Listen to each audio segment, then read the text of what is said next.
Hey there, creepy peeps. Welcome to my channel if you're new here, and welcome back if you're returning. It's time once again to talk about all the books I read in the past month. I want to say thank you to my creepy patron peeps for supporting my channel. Thank you guys so much. If you want to find out the perks to being a creepy patron peep, you can follow that link in the description. It's a good time to start thinking about joining if you were, as we're approaching spooky season. There'll be a lot of fun like extras for my patrons. Something to think about, you know. Anyways, you know what it is. It's time to go over everything I read in the past month. I just did this with all the movies I watched. If you haven't watched that video, I'll link it, whichever side of the screen it pops up on. So let's start with the Creepy Book Club pick. If you don't know, I feel like I talk about this way too much when in reality it's only one time a month. I have a creepy book club. I have a book club. We're on Goodreads. The link is always in the description. So I'm going to talk about our July read, which was The Library at Mount Char by Scott Hawkins. Carolyn knows she's a little bit odd, but she figures that's only natural when she spent her life locked away in an infinite library, forced to study at the feet of the man who might be God. She's seen her share of terrible things in those years, even died a few times herself. Steve tries hard to be an ordinary guy, and he's been doing a pretty good job at it, until Carolyn shows up in his life with a tempting offer, a pair of red rubber galoshes and exactly $327,000. Soon he finds himself swept up in a war waged on a scale he can barely comprehend, as powerful forces battle for control of the library and the future of the universe itself. So if you couldn't tell from the summary, this is a bit of an odd read. It's a little weird. It's definitely quirky. It's got a very similar vibe to All the Birds in the Sky, which I talked about a couple months ago, whichever that video was in, I'll link it up here. It also gives me big American Gods vibes, like the Neil Gaiman book. So if you like that kind of tone, that kind of like quirky weirdness, I would definitely think about checking this one out because it's got all those vibes. The book started off really strong. It had some really good twists and turns that I wasn't expecting, just kind of content to go along for the ride. And there's a pretty big plot twist about maybe 2/3 of the way through. I won't talk about what it is, just in case anyone wants to read it. And you know, I was kind of surprised at the point in the book when it happened because there was still quite a lot of story left to go. And that last third really dragged for me. I started to lose interest very rapidly in the last third of the book. And I think that did have a little something to do with the characters. I didn't really feel a connection to either of them, Scott or Carolyn, who are our main characters. For this being Scott Hawkins' first novel and only novel thus far, I think, credit where credit is due. It's a pretty impressive fantasy world he built in just a short book. It does take place in the real world for the most part, so it's not like a complete different world, but the library is a whole thing, but it's really creative. I don't want to spoil it, but okay, so in terms of what the other Creepy Book Club members thought of this book, I'll share this with you right now. Mindy's Book Journey said, "This is the most unique dark fantasy I've ever read. It was brutal, violent, but also had some amazing moments of levity. I loved the characters, the multiverse, and the idea of the catalogs. It was so good. 5 stars for me." So it's really, I think it depends on what type of books you like to read also. I've only just started kind of dipping my toes into the sci-fi fantasy genre. So it's not always for me, these types of books, but if that's your jam, you're gonna love this. I know you will. We did have a DNF. Jen wrote, she wrote to Mindy's Book Journey. "I give you all the credit in the world. I started this book with high hopes, but I just could not finish it. Like your review, I've seen so many 5 out of 5 stars, but I just could not connect with the story. So glad you enjoyed it though. We'll be back for Phantom of the Opera," which is what we're reading right now for August, Phantom of the Opera. I can understand that. I was getting to that point after the big plot twist, like I mentioned, about 2/3 of the way through. The rest of it just dragged, and I was part listening to the audiobook for this one, and I listened to it at 3 times speed to to power through it because Just the last third, I couldn't. And Amy wrote, I agree with you guys. What an odd read. I just finished and I don't know what to think. I started out really liking the book and then towards the end I just kind of went, and struggled to finish it. I'm sorry I don't have any more to offer this time, dudes, for a review. It's just very meh about this one. Yeah, it's like, on one hand, the world that's built is really exciting, and like I said, it's kind of Neil Gaiman-esque, like a little bit quirky, so you're kind of instantly like drawn into that. Like the humor is good, but I don't know, there's just some things like I said, like the last bit of the book I struggled paying attention. But it was a 3.5 for me. On Goodreads in general, it has a 4.09 out of 5. On Barnes & Noble, it has a 4.5, and on Amazon, it has a 4.4. So, like I said, I think it's really important if you like the sci-fi fantasy kind of genre already and maybe you're a little bit more well-versed in it, you might enjoy this a little bit better.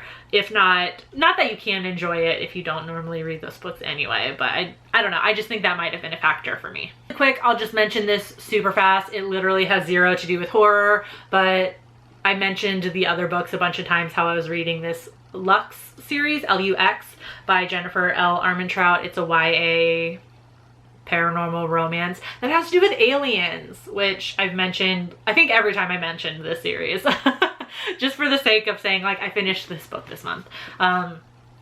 Because like, I mean, out of all the teen paranormal romances, how many times do you see aliens? Like 0. So I was instantly like, whoa, aliens, we gotta read this. Last one in the series, I think there's one other one, I think, which is from Damon's point of view, possibly, and then another prequel that's from another character's like POV before this entire series starts, which I don't plan on reading.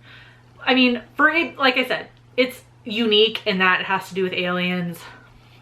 I like the characters. It's a little bit meta, so I'm kind of for it. So 3 out of 5. Would recommend the series if you want to read something about aliens. Next one I'm going to talk about is actually a patron request. I read another Junji Ito. This one is Gyo. This one was recommended by Miko, who also requested that I read Uzumaki, if you guys remember when I read Uzumaki back here. So I'm going to go ahead and read the summary off the back really quick. It's super short. The floating smell of death hangs over the island. What is it?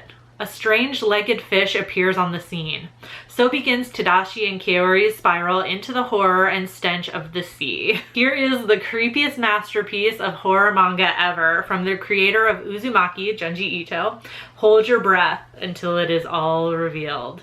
Very similar vibes to Uzumaki, but instead of a spiral haunting a town and taking over the town, it is a death stench and these very strange creatures. It starts off with just sea creatures. It evolves to be like every living organism, but it starts with sea creatures that come out of the sea, and they're very strange creatures with legs on them, but like the actual creatures themselves seem to be dead, which kind of contributes to the whole death stench thing. This being only the second Junji Ito I've read, I couldn't help but like compare it to Uzumaki, which I really, really loved. I thought it was super unique and super creepy. And the same is true for this. I think the only difference is I liked the characters in Uzumaki a little bit more. I didn't quite feel the connection to the characters in Gyo.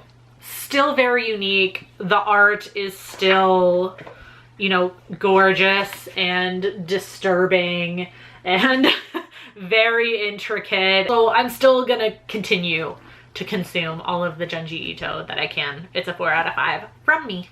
Okay, the last one I read as an ebook, so I don't have the physical copy with me, and that is Midnight Sun. Honestly, whether you believe me or not, and I'm pretty sure any of my patrons watching are not gonna believe me, I actually didn't plan on reading this.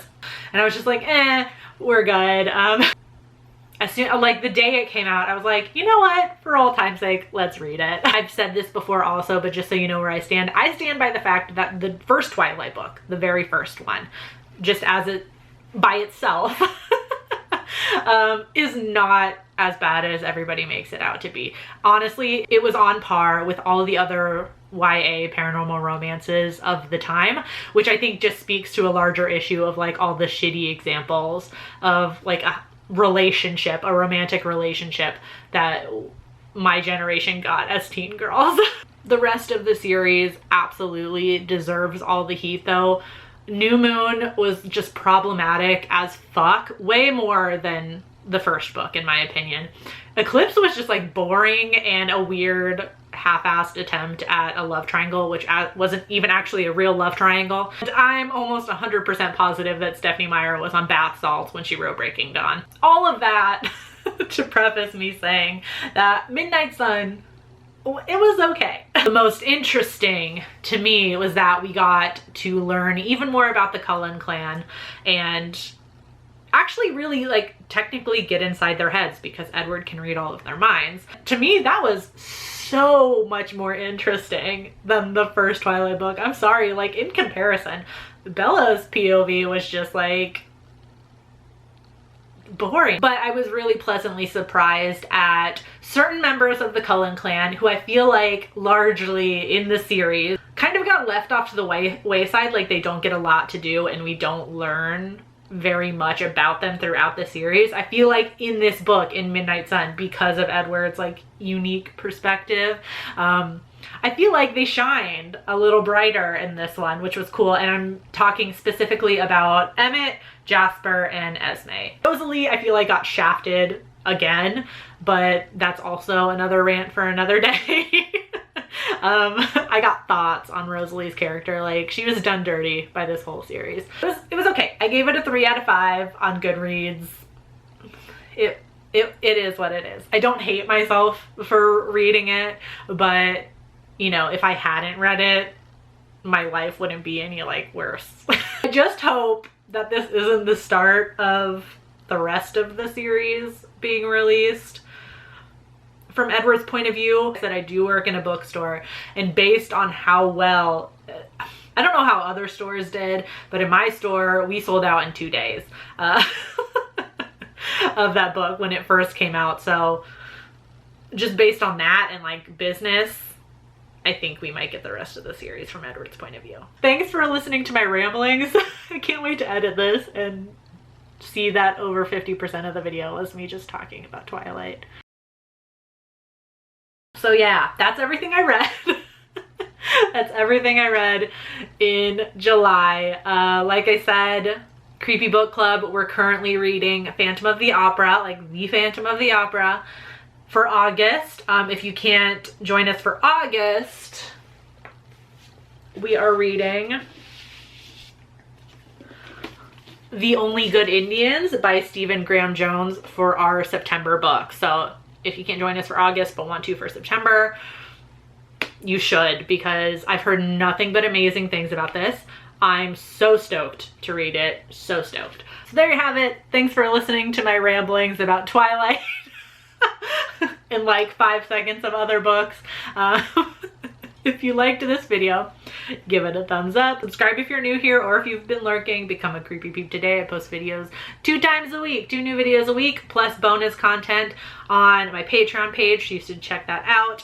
Thank you so much for watching and for being here. I'll talk to you very, very soon. Until then, stay strange. Bye.